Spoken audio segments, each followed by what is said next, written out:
Everybody, and welcome back to Northernlion Plays Dark Souls 2. As promised, PC version is now out. As of the time this video should be available to pick up and download on Steam, and I told you guys on that Xbox 360 playthrough that as soon as it was available on PC, I would be doing a run as a cleric, and that is what I'm going to do here. Now, I want to point out, for those of you who are watching this and you want to hear something about the story, you want to watch the cutscenes of Dark Souls 2, this is not the series for you. You should go back and watch the earlier series. Maybe I'll even drop a link to part 1 of that in the video description below. I can't stress enough that if you're trying to, appreciate Dark Souls 2 as a game, the way that most people will appreciate it, then the right thing for you to do is absolutely to go back and watch that series where I actually, watch the cutscenes and stuff like that. That series is still relevant, even though the PC version is now out.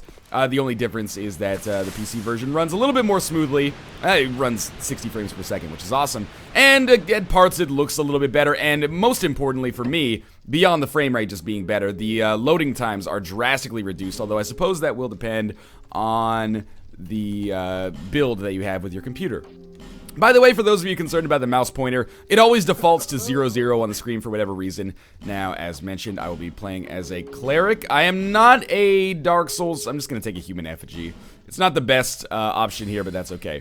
I'm not a Dark Souls 2 speedrunner, but I've beaten the game many times, and I play through it pretty quickly. I'm never going to be Lobos Jr. I'm never going to beat the game in under an hour, but I did beat the game in 6.5 hours on the 360 version. It wasn't as a cleric, rather it was as a strength character, but this is very much a video series that's designed for those of you who either just want to watch me jibber-jabber a little bit more about Dark Souls 2 for a little bit longer, or for those of you who have already beaten the game and you want to see, maybe some very quick level gameplay, because I do know a lot more about Dark Souls 2 now that I have, or that I did when I did my series before. When I did my series before, I'd only beaten the game once, which is still, kind of impressive, but not really that, conducive to comprehensive thought, shall we say. So this is the tutorial area. There are some items to get here, but I skip over this now because it's not really that important.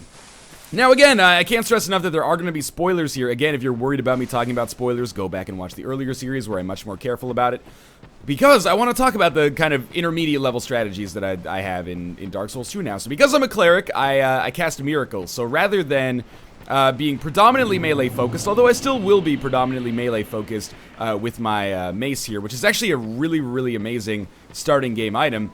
I also have the ability to cast miracles to supplement that. So in keeping with that, Majula actually looks so much better in the PC version of the game than it did in the 360 version of the game. But in keeping with that, I'm actually going to alter my early game route a little bit. Normally you go Forest of the Fallen Giants, and I'm going to get this obviously. Normally you go Forest of the Fallen Giants, and then you fight the last giant, and maybe you fight the Pursuer from there, but typically then you go to Heide's Tower of Flame and you fight the Pursuer. We're going to go to Heide's Tower of Flame and fight the Pursuer right away, because that is... Or sorry, not the Pursuer. Fight the Dragonrider right away, because that is how we get access to Lightning Spear, which is really going to be the miracle that is going to carry us for the first part of the game. So I'm going to skip through a lot of the dialogue here with the Emerald Herald, because it's typically kind of annoying here, and we'll upgrade our Estus Flask by giving her the shard that we just got from that well over there. And yeah, I mean, it's a weird thing to do, to be doing the series in this way, because I know that there are a lot of people who are going to be a little disappointed with the way that this series is handled, simply by virtue of the fact that, oh, this isn't like a blind playthrough, this isn't a first-time playthrough. Again, I really just can't stress enough that you should go watch that earlier series if you want to see something like that. This is going to be me trying out a new build, not that, being a cleric is something that's completely new to me. I have beaten the game as the cleric before. It was kind of a struggle, though. I really find that a melee-focused build works a lot better. But we will be moving a lot more quickly in this series than we did in my series on the 360 version. So if you want, truncated Dark Souls 2 in like 8 hours series, maybe this is going to end up being the series for you. I didn't want to say 6 hours because I'm not sure if I've got that in me again. When I did 6.5 hours on the 360 version, I was like, alright, that's good enough for me. I'm never going to set any world records, but that's okay. Mostly because I know what's in these treasure chests, and I still, come down here and get them for basically no reason. Crimson Parma actually might be useful for us, although we'll probably have the Drangleg shield from the Pursuer by the time we even think that it's necessary to use a shield. But yeah, we're coming through here to get Lightning Spear, because Lightning Spear is the most offensively potent miracle that we're going to get for a little while. We can also, by way of our talisman, which is this thing right here, cast healing in case we run out of Estus flasks, which we hopefully won't in our fight against the Dragonrider here. Or we can use it to cast hexes, which are like dark magic. We won't be able to get those until a little bit later in the game, maybe around the halfway point, but those are extremely useful nonetheless. So this is going to be a little bit of a issue here. This is where if you're not infuriated yet, you stand the chance to get infuriated. I am going to get this Sublime Bone Dust. Oh, good start. Yeah. Oh, Jesus Christ. Okay. Be cool here. Wait it out for a second. I'm going to quickly run back down to this bonfire. I think I botched this a little bit. I might not even be able to rest, but if I can just at least chew a life gem or something like that. There we go. Alright, so I botched this something miserable. Let's stop trying to be the fastest Dark Souls 2 player in the world, and instead just be a smart Dark Souls 2 player. We have no shield. What this means is that knowing enemy patterns, extremely important. Staying behind them, extremely important. And as you can see, you know, our two-handed mace, despite being like a faith character here, or, you know, presumably some kind of caster, our mace does an awful lot of damage, which is exceptionally useful for us. This guy is really annoying without a shield. Yeah, for that reason, basically. Oh, no freaking way. Okay, we're gonna take a quick Estus. I may need to use an Estus on the boss fight. We'll see. And the reason I'm coming up here, I really thought that I would be out of the way for that one. This is going super badly. Whoop, there we go. And a third one we can roll out of the way of. Okay. What the hell? I've got his patterns completely backwards. The only reason I went through this in the first place, though, is because he drops the Sublime Bone Dust, and I think we also get a human effigy there. Human effigies may end up being important. You can see a lot of bloodstains on the ground here. This is actually kind of surprising to me because the PC version of the game, at the time that I'm recording this, as you might expect, is not actually out yet. So I'm playing like a press review edition version of the game, and I've seen a few ghosts, I've seen a few bloodstains, I haven't seen any summon signs, and I definitely have not seen any invaders or, you know, blue phantoms or anything like that. So I'm going to guess for the first couple of episodes here, we're probably not going to encounter them. However, in the future, that might be a likely thing that is actually going to happen, which is cool because I played offline completely in my original playthrough of the game. I'm not going to summon any help for bosses except for the AI companions that are actually in the game, just because that's my pattern of choice. On the 360 version, I experimented with summoning for a while, and man, if I get shot in the face by the ballista on the pursuer fight again, I am gonna go fucking apeshit. There is a summon sign there, that's an AI. We don't need the AI for the Dragonrider fight. Dragonrider, easily among the easiest bosses in the game. You actually can just get Dragonrider to fall off the map. I'm just gonna focus here for a second. The mace does extra damage against armored enemies because it's a blunt weapon, which sounds like what, you know, Afro Man would use if he was a Dark Souls 2 character, to which he's not. That was obviously a little bit too close for comfort. You actually, I mean, this is obvious if you've watched any other Dark Souls content on YouTube, but you can make the platform around the Dragonrider a lot bigger, thereby drastically minimizing the odds of you actually falling into the abyss there. But where's the fun in that, right? I prefer to live a little bit dangerously, a little bit quickly, more quickly than average, I guess. We'll S this up quickly here, but should be a really, really easy boss fight. Dragonrider, number one. It's theoretically possible, I guess, that he is actually the easiest boss fight in the game. Just watch out. Oh, I ran out of stamina, so I couldn't roll there. If I lose against the easiest boss in the game, I'm going to be very disappointed with myself. One more hit will do it, and that actually got kind of close, but largely just because I doubled down on aggression towards the end there. The speedrun way of beating him is to just get him to fall into the abyss. I don't quite know how to do that yet. So, typically, we come up here now and we talk to Miracle Lady. You have to talk to her from a story standpoint anyway. But we're also going to buy Lightning Spear. We need 22 faith to be able to use it. So what we're actually going to do here is talk to her until her stuff is done here. Yeah, so she says she's going to be moving on, which is basically Dark Souls parlance for, well, I'm done with this. Now we are going to travel back to Majula, and if we have to pop the Dragonrider soul to get enough faith to use Great Lightning Spear, I'm going to do so. But apart from that, we're going to head to Forest of the Fallen Giants, beat the last giant, and then we'll probably move on to the Pursuer from there. Oh, the loading times are so nice. I always forget. Alright, so let's see if we can level up. And we're going to need another 10 faith, so we're definitely not going to be able to get there without popping that Dragonrider soul. A lot of people are going to be really annoyed by this. Look at this dingleberry right here. You're running a sorcerer character? Look like you're head of the Luftwaffe or something like that. Dragonrider soul is worth 7,500, I think, or 6,000. 6,000. We get more Dragonrider souls later, so I'm not too worried about this. Not that I care about boss room items or boss items to begin with. They typically are not super good, and there we go. Had just enough to get to 22, which is why I went in that direction first. Frame rate is looking mighty nice. We'll follow that ghost down there. But the very first thing we want to do here is attune spells, and we'll attach a lightning spear here.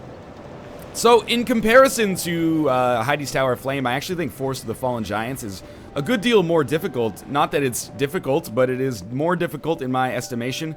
We'll probably be able to beat the last giant before this episode ends, if I had to guess. I'm going to be moving a little bit more quickly through this than I've moved through earlier episodes in my other Let's Play. Those were like one boss per episode, maybe 1.5 bosses per episode, if you want to get technical. These ones, I imagine, are going to move an awful lot faster. So ideally, I'd like to save my lightning spears as much as possible. We'll use them on enemies that maybe are ranged themselves, and this will be good for me. But for now, we'll just wait for this to come over here.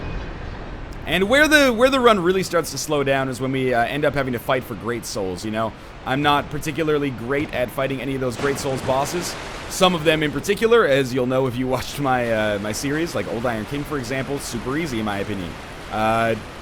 Anything but Old Iron King, sometimes a little finicky. Lost Sinner, we should be okay as long as we have 100% block shield, because we're not on New Game Plus. The Rodden is probably the trickiest for me out of all of them. Although Dukesteer Freya can sometimes be super annoying as well. But yeah, I really like using the mace as this cleric character, and I am going to cheat a little bit as this cleric character. We're not going to predominantly cast. We're going to be predominantly melee focused. And we're going to use lightning weapons whenever we get the chance to, because lightning weapons actually get a guaranteed bonus the higher your faith stat is. And our faith stat is going to be pretty high, although we may actually outlevel faith with strength and or dex, depending on which weapon you want to use. And I do want to use the shield eventually, as you might expect. I don't want to dual wield, or not dual wield, but two-hand this forever. If I wanted to dual wield, I could just use the swordsman class, which also starts with a strength and dex bonus, but I don't think that's necessarily the smartest idea in the world.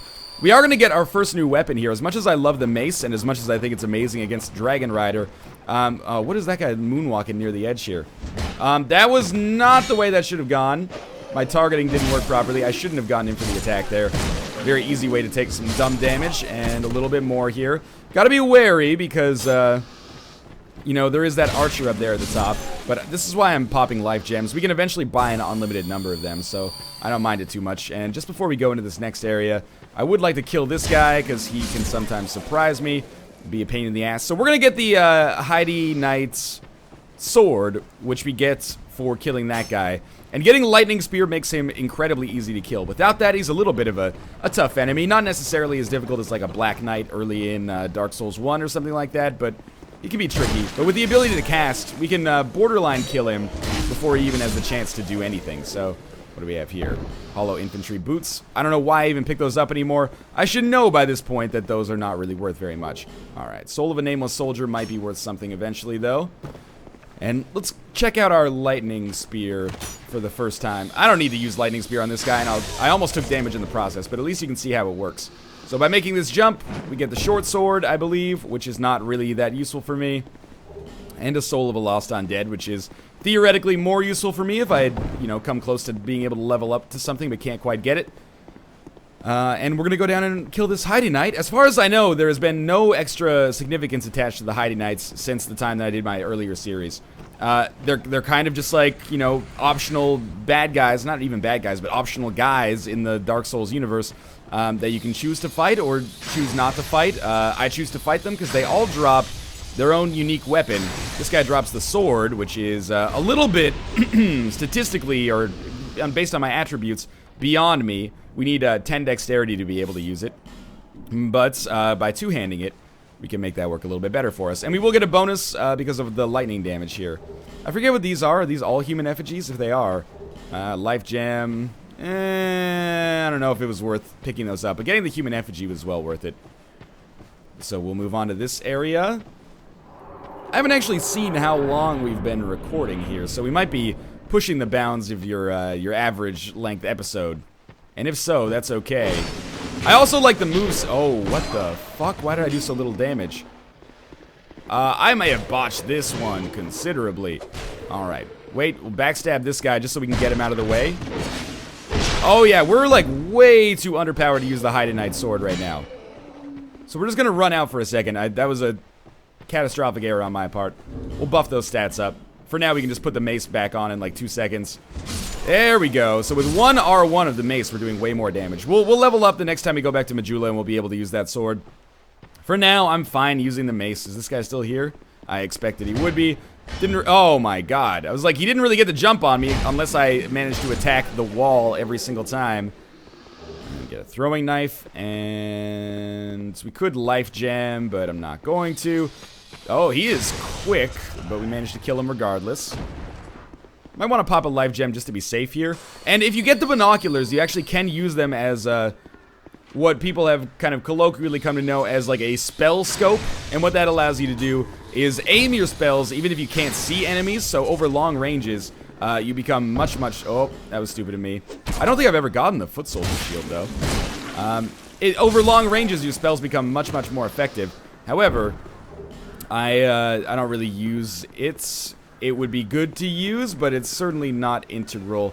Why am I one-handing my weapon? I'm getting a little sloppy in my Dark Souls 2 play here. There we go. That's more along the lines of what I was looking for. Get a buckler. You need really high dex to be able to use that. So be it. I'm making good progress nonetheless. And I'm really interested to see how far I can go in this series without dying. I don't know. It could be to maybe the Lost Sinner. Could be to the Ruined Sentinels. I think that's those are the safe bets for now. Ruined Sentinels are probably a little bit safer, to be honest with you, of a bet. You know what? The Pursuer is a pretty good bet as well, because I won't have 100% block shield by the time I fight him, and there's no way I'm pumping up 35 strength to be able to do it. Okay, open the door. This is okay. Give it a second, then you can... Maybe you can't roll through it. I really thought you could roll through this one. Well, this takes 100 seconds because it's masking a loading screen. I will take some coffee. Coffee's still pretty hot. Tells me we haven't really reached the point in this episode where I would want to stop yet. So, there we go. We'll rest at the bonfire, get our Estus flasks back. There is a third Estus flask shard in this area. We're just going to quickly buy the blacksmith key, just so we don't have to buy it later. And again, the mouse pointer, there's nothing I can do about that. Then we're going to talk to, I think it's Melentia. We'll see. Yeah, Melentia. We're just going to talk to her until she says she's going to leave, which she does. And then we'll move along here. Now, for anyone who says that lion strats are not viable, you'll see as we get a little bit later into the game how viable they actually are. You wouldn't believe, and actually you probably would, because many of you were presumably watching that series, how many comments I got on my last Dark Souls 2 series, which were like, you're never going to beat the game the way you play the game. And it turns out that, you know, different people play Dark Souls in different ways, of course, and that's totally fine. But the strategy that I run in Dark Souls of basically never fighting enemies that are difficult to fight, or, you know, trying to avoid as many of those multi-hollow encounters as possible. Oh, I didn't think he had a third attack in him. Is actually totally viable and very conducive to beating the game, and beating the game well, and beating it quickly, which is not necessarily not everyone's priority. Obviously, on your first run-through of Dark Souls, I would recommend, you know, taking your sweet time, experiencing the lore, really getting sucked into the atmosphere of Drong Lake. My first run of Dark Souls took me like 35, 40 hours, something along those lines. But subsequent runs, I really enjoyed playing it almost like an old-school Nintendo game, and, you know, just trying to min-max everything and beat it as well as possible. We are also coming down here. Watch out for the boulder here. Give it a second. There we go. We're also coming down here first because we want to run into Kale, and Kale is a map maker. Map maker, make me a map, but he will also give me the key, which I can use to access the mansion in Majula, and by accessing that mansion, I can get another Estus shard. So I should be up to 4 Estus, which is usually where I kind of stop with respect to Estus, to be honest with you. And now I think he comes back at some point if I just... There we go. Good. So we can come over here. I think we get like poison knives or fire bombs or something for this one. Amber herb. Okay, well, that's good to know. I like having those healing items. They end up being useful in a lot of situations. And again, if you're mad that I'm not letting the NPCs talk, I encourage you to go watch the earlier series. And this is not just my way of like pushing you to another video series that I've done. You feel free, if you really want to see like really good analysis of Dark Souls 2 mechanics and lore, watch Epic Name Bros series. He's been doing a great job. I've been watching his series, so you know, feel free to do the same if you find the way that I play the game to be completely unpalatable. That being said, this is going to be a pretty... It's like ordering fast food, right? This is going to be an express run-through of Dark Souls 2 in all likelihood, unless I run into some serious freaking problems. Now, sometimes one of these knights actually does chase me. There he is. Oh, I forgot that you could do that. So I'm tempted to use a lightning spear here, but the longer we can go without using those, the easier our life is going to become. The other one isn't going to chase me, I think, so we're safe to come up here. Now, we are about to encounter one of the most frustrating parts in the game, in my opinion. I guess we have silent shoes on or something here. And the most frustrating part of the game, in my opinion, is trying to get our Firebomb Hollow here to actually open the shortcut that we need if we want to get to the bonfire here as quickly as possible. Now, it's not a necessary shortcut, but it is a nice one to have. We'll kill these guys just so that we can stand here for a minute. And, yeah, hey, I think, yeah, they actually got it on, like, the first try there. That never happens. The amount of times that I've spent, like, 10 minutes waiting there is remarkable. Alright, so there actually are, pardon me, some summon signs on the ground. Who's this? Let's see if we notice any press here. Who is this? Merkava, I have no idea. And Eileen. Come on, Eileen. It's a warrior class. It's a bandit. I don't know. I'm not a good singer, nor am I creative, which really makes, you know, music a little difficult for me. So, there is some important stuff here. We can talk to that guy, get the mini white soap summon sign. You know what I mean. But I'm not going to do that. Instead, we're just going to go fight the last giant basically as quickly as possible. So the easiest way to do this, I mean, as a caster, this is much, much easier than the way that we did it before. Usually this guy drops like ironclad gauntlets or something. Old ironclad helm, that's pretty cool. We could look like the pursuer or something like that. But yeah, you know, again, talking to Kale is important for story. Not Kale. It's not Kale. I forget his name. Pate, that's it. Talking to him is important for story reasons.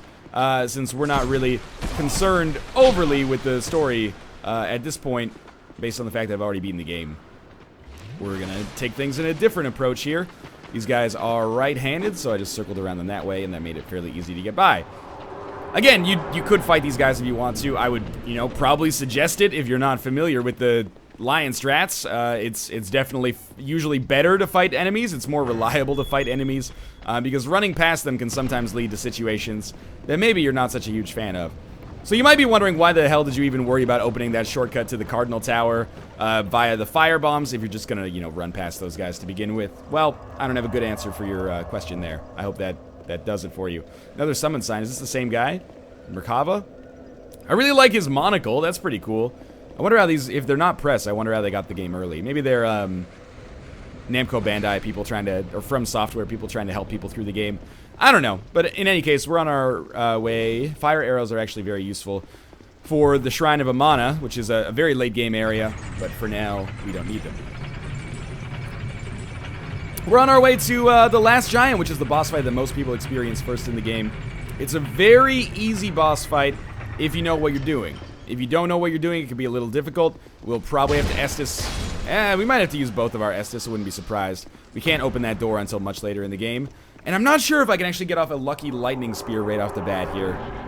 So I'm just going to skip over this cutscene because we've seen it before. Okay, definitely not going to be able to get off a lucky lightning spear. I do very badly against these giants. Oh, that was the wrong button. I thought we had a shield up. Okay, we want to dual wield.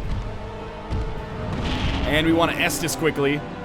There we go. Now let's see if we can get his feet into the workout here. There we go. As you can see, certainly works a lot better for us when I dual wield. I'm not doing 36 damage, rather 130 damage or so. Now you don't want to be in front of the last giant. Take it from someone who has fought him now like 60 times. You don't want to be in front of him because that's when you're most vulnerable. The foot moves that he can do are the easiest moves that he has to get away from.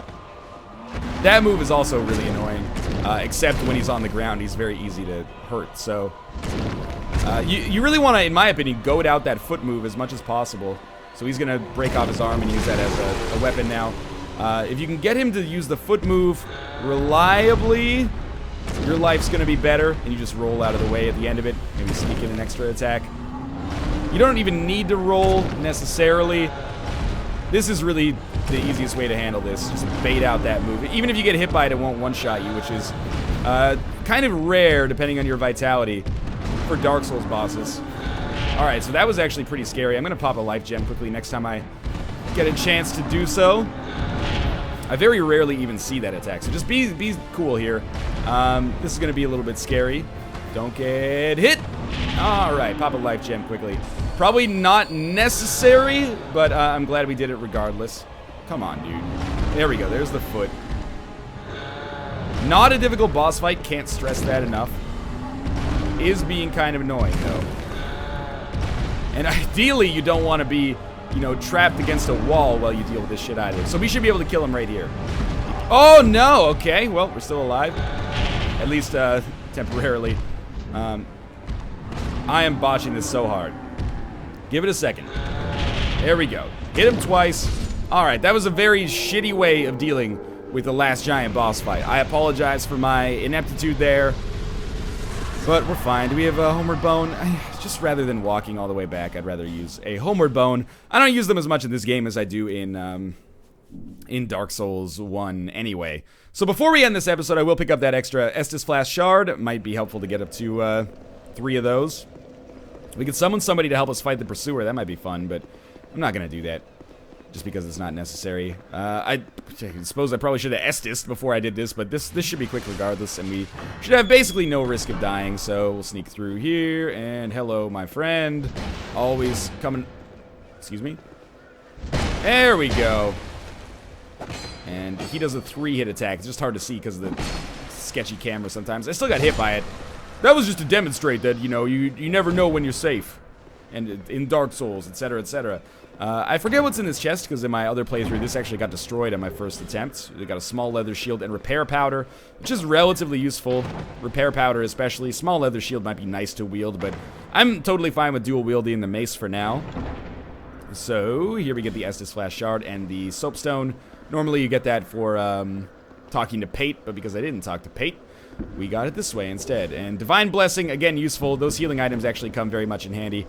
We're going to travel back to Majula quickly, and I'm not sure what we're going to do on the next episode. We may fight the Pursuer, we may go fight the old Dragon Slayer, but for now, thanks for watching. I hope you guys enjoyed the episode, as it is the start of a new series, even though it will be a fairly short one. Click the like button, it helps out a great deal, and of course subscribe if you want to see more in the future. But for now, thanks for watching, and I will see you next time.